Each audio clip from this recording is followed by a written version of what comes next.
Hey everybody, I'm Scott Wikle. You're listening to My Kind of Country. Thanks for joining me on a Monday night. It's a pleasure to have a fellow DJ and musician on the show tonight. I got to be on his show last week, and he's returning the favor and doing my show tonight, all the way from down in Horse Cave, Kentucky, Studio 101, WLOC FM 101.7.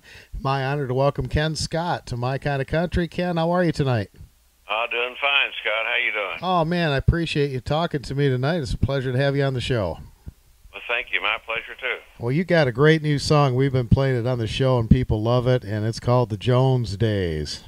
Yeah, I was thinking about George. Of course, we go way back, to those days when country music was real, and Ernie Rao, the Jones boys back then, wow, it was a great time. I actually got to go backstage and invited to meet George, one night at the Opry, and that was quite an experience. And he was going through some difficult times, as you know, way back then. Weighed about 130 pounds. And yeah. It was something we wanted to do. We actually did the original tribute, George Jones Still the Best, way back in the 70s, and kind of ironically, Ernie Rao produced the first one. So I guess you can say we've come full circle, Scott. Oh yeah, absolutely. I actually have a copy of that 45. It's on the Phono Records label. I've got one here. I'm going to play that tonight. My gosh. Well, that's an oldie. Of course, George Jones. The reason I'm in Kentucky. I was in Nashville for all them years, but I moved to Kentucky, a little bit more rural, and Nashville's gotten so big, it's close to 2 million now, down there, counting the entire population. So I know, it's huge, yeah. Actually about an hour and a half away, maybe, if that. But George Jones, I grew up listening to his music, and he had the feeling and soul, and kind of touched me, and as a teenager even, at my mother's jukebox on Highway 71 down there in Arkansas, and play the George Jones on the jukebox every time I get off the school bus, and eventually went to Nashville, got to meet him, got to cut a few records, cut a lot of bad records back in the day, but you try to learn as you go, but it's been quite the experience. And I went to Nashville to be a singer and songwriter, but they wanted to pay me $15 a day, and man, I couldn't afford that, so I got a job at the radio, so you know how it works out. Yeah, absolutely, I do. You did a whole album tribute to George back in '84 too, right? Yeah, we did the Ragged But Right tribute album, and I was asked to do that, and I believe you cut one of the songs I did on When the Grass Goes Over Me. Yeah. What a great song that is, written by my late friend Don Chappell. He used to be married to Tammy, when that, but George, I didn't get to pick the songs on there. I would not have picked The Races On.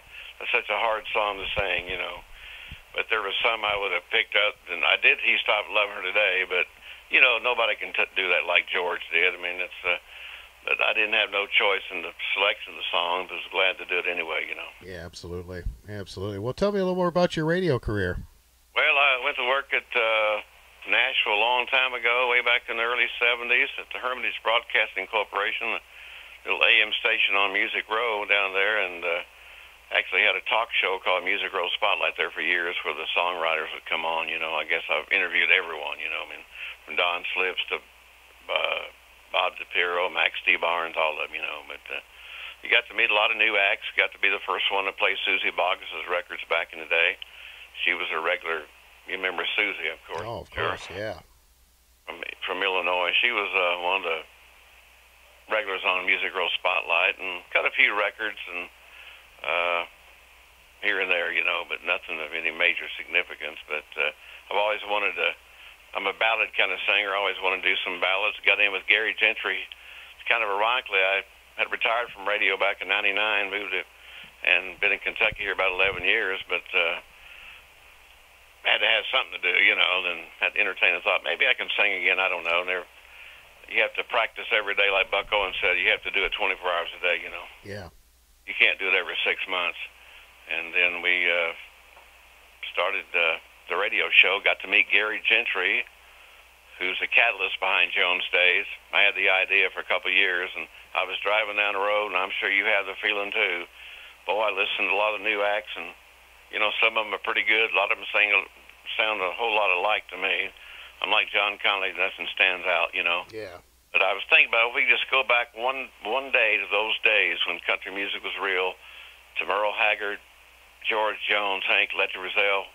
What a day that would be, like a dream. You have a dream at night, you go back there, and that's where I had the idea. And I was talking to Gary one day. He wrote the ride for David Allan Coe, you know, Corvette song for George. My all-time favorite John Anderson song, 1959. Can you believe that's my all-time favorite song? Oh, it's a great song, yeah. Gary Gentry is a master of words and legendary in the music business. Wrote The Chicken in Black for Johnny Cash. Unbelievable. So I had the idea, and I interviewed him, and I told him I had this idea called Jones Days, and he called me one day and said, I think we got something. You know, okay. And when he told me the words, too, and kind of helped put together, it kind of blew me away, you know. Well, tell the folks how they can tune into your radio show. Well, you can catch it on TuneIn Radio, WLOConline.com. 10 to 12 of them on Central, be 11 to 1, I guess, Eastern Time, Europe and Michigan. Yeah. Monday, Tuesday, Thursdays, and Friday. I take Wednesday off to kind of rest up, you know. Okay. Well, I certainly love the Jones Days, and we're going to play that for our listeners right now, and I understand you're going to work on some more music here in the future, too, right? Yeah, and I wanted to thank, and I hope they have a new album out the first year. But anyway, Ernie Rowell, who was the front band leader for George Jones for years, he produced it. The Academy of Country Music Steel Guitar Player of the Year, again, Mike Johnson played steel, some great pickers on it.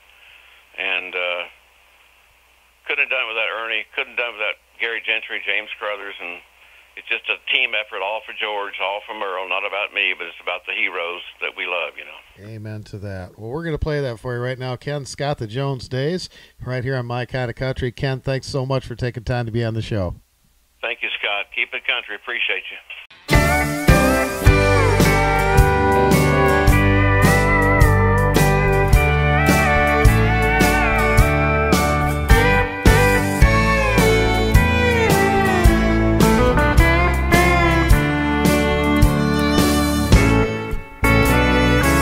Tired when I laid down last night.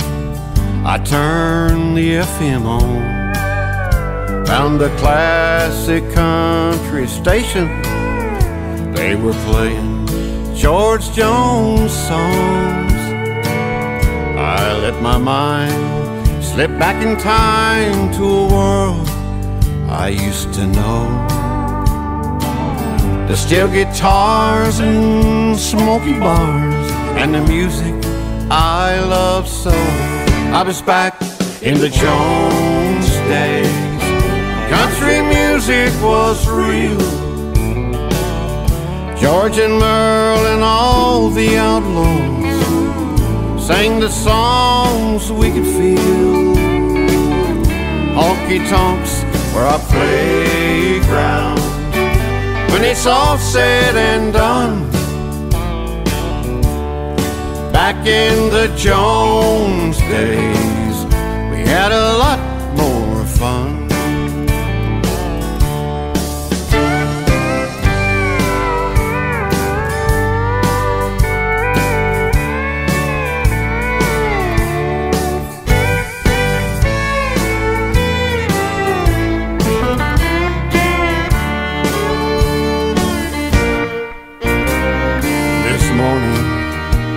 Over coffee, I was sitting in my den. I looked at George's poster. He looked back at me and he grinned and he said, I sure enjoyed our trip last night to the world that used to be, and I appreciate the comeback. If only in your dreams. I was back in the Jones days. The country music was real. Me and Merle and all the outlaws sang the songs you could feel. Honky tonks were our playgrounds. When it's all said and done, back in the Jones days, we had a lot more fun. Back in the Jones days, the good old golden gone days.